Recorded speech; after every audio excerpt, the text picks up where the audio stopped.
নমস্কার বন্ধুরা, Sharmistha sweet dreams কিচেনে আপনাদের সবাইকে স্বাগত। আজ আমি একটা অন্যরকম রেসিপি নিয়ে চলে এসেছি। সেটা হলো বিরিয়ানি রাইস। এর মধ্যে কিন্তু আমি কোনো চিকেন, মাটন, পনির বা কোনো ভেজিটেবলস মেলাইনি। এটা শুধুই হচ্ছে বিরিয়ানি রাইস। এই বিরিয়ানি রাইসের সঙ্গে আপনারা যে কোনো পদ পরিবেশন করতে পারেন, যেমন চিকেন কষা, মালাই চিকেন, মাটন কষা বা পনির কড়াই, যে কোনো রেসিপি আপনারা এই বিরিয়ানি রাইসের সঙ্গে পরিবেশন করতে পারেন। কিভাবে করেছি সেটা আমি সব জানিয়ে দিচ্ছি। খুব সহজেই তৈরি হয়ে যায় আর খেতে তো অতুলনীয়।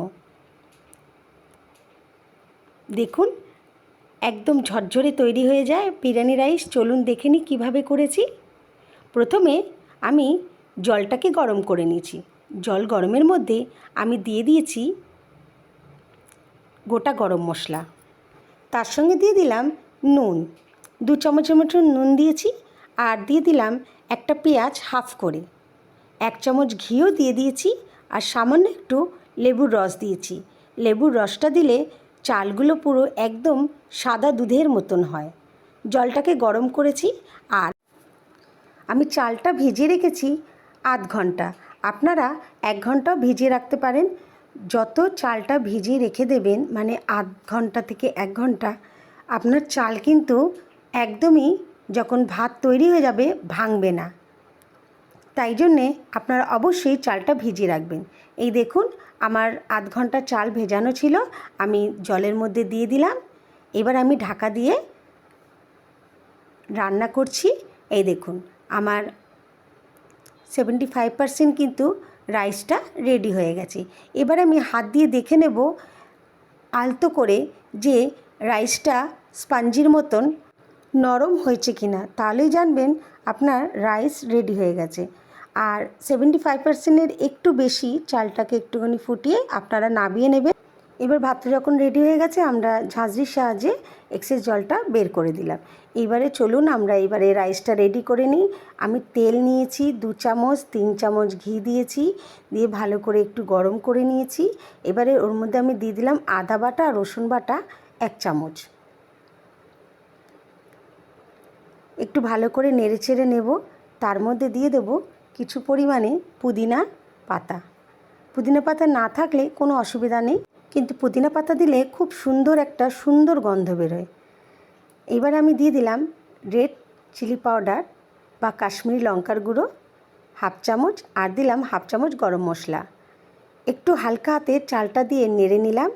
এবার ওপরে আমি বেরেস্তা তৈরি করে রেখেছিলাম, সেই বেরেস্তাটা ছড়িয়ে দিলাম। তার উপরে দিয়ে দিলাম আবার একটুখানি ফ্রেশ পুদিনা, ওপর দিয়ে দিলাম গরম মশলা গুঁড়ো, আর দিয়ে দিলাম 1 চামচ থেকে 2 চামচ ঘি। এবারে আমি 1 বাটি দুধ নিলাম, তার মধ্যে ফুড কালার মিশিয়ে দিলাম ইয়েলো, আর দিলাম মিঠা আতর 2 থেকে 3 ফোঁটা। এটা আমি চারিদিকে ছড়িয়ে দিলাম অল্প অল্প করে। আর ওপর থেকে দিয়ে দিলাম স্বাদ মতন নুন, কেন জলের সঙ্গে নুনটা বেরিয়ে যায়, তাই জন্য একটু নুন দিয়ে দিলাম। ব্যাস, এবারে আমি স্টিমে রেখে দিলাম 10 মিনিট। আপনারা তাওয়ার ওপরেও রেখে করতে পারেন। এই দেখুন, আমার বিরিয়ানি রাইস রেডি হয়ে গেছে। খুব সহজে তৈরি হয়ে যায় আর খেতে দুর্দান্ত লাগে। আপনারা এর মধ্যে কেওড়া ওয়াটারও দিতে পারেন, আমি শুধু মিঠা আতর দিয়েছি। দেখুন, একদম ঝরঝরে তৈরি হয়ে গেছে ভাতটা, আর কি দারুণ দেখতে হয়েছে। আর একটা কথা অবশ্যই মনে রাখবেন, যখন আমরা ভাতটা করব তখন যদি 1 কেজি চাল হয়, তার মধ্যে আমি দেব 1.5 লিটার থেকে একটু বেশি জল, তাহলেই কিন্তু এই ভাতটা এরকম ঝরঝরে হবে। এই দেখুন, আমার রেডি হয়ে গেছে বিরিয়ানি রাইস।